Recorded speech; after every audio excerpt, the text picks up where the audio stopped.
Hi, I'm Callie from Coding with Callie, and I'm working on the Coding with Callie website.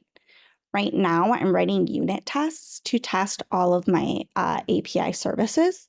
And in that process, I'm realizing that there's a lot of refactoring I need to do to make my method simpler and easier to read.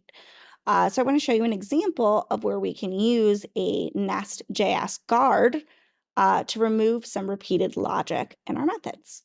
All right. So I have this method which gets a user's project by the project ID. Okay. So on my website, users can create projects like coding projects.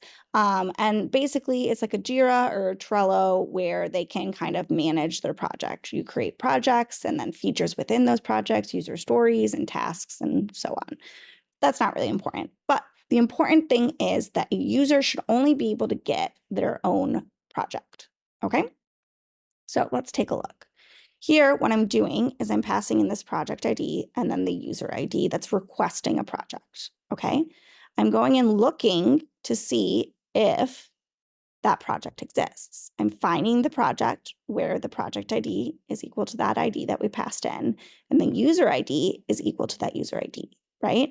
So what's going to happen is type ORM is going to go check in my database, and it's going to say, hey, is there a project, let's say number 5, where the user that created the project is number 10, okay?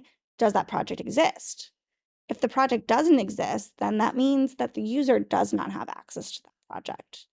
Otherwise, we're going to do the rest of our work, okay?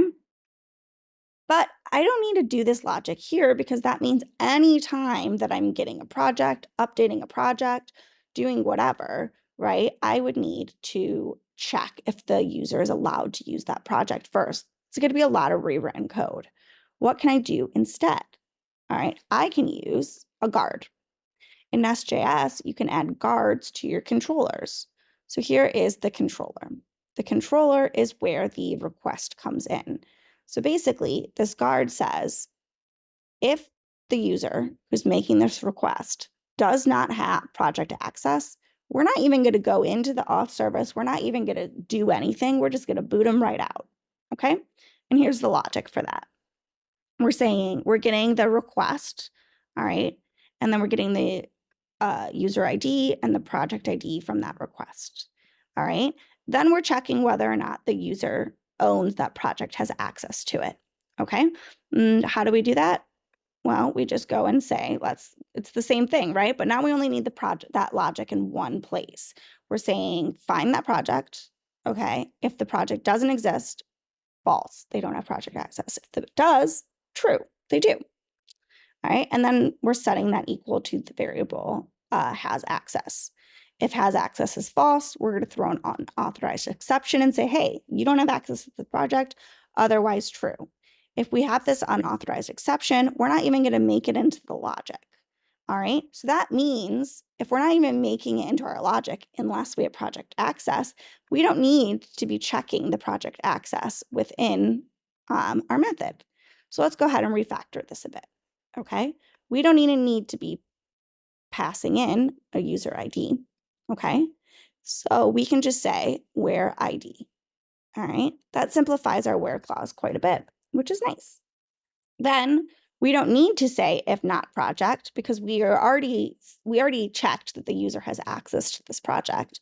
Okay, so the project is going to come back true. We've already checked. Okay, and then we can just get rid of that logic there. So it cleaned it up a little bit, but as you can imagine, I have tons and tons of methods about creating projects, features, user stories, and tasks, and I would have to repeat this logic in all of them. All right, and now I don't. Let's take a look at a little bit more of a serious one with a lot of nesting. So that would be in my user stories service. All right. I think it's going to be in my auth service. Let's go just scroll down to user story, right? So here we're looking for projects. We're for that user. Then we're filtering through to find that specific project ID. We're checking if the project exists. Then we're doing the same project for feature. And right, this is getting really complicated. So next, I can consider whether or not I need to check for the feature access, make a feature access guard, add logic to my current guard, but I can really simplify this method. So that's a little bit on why we write spec tests to help us refactor our code and how NestJS Auth Guards can help us simplify and take some of the logic out of our methods.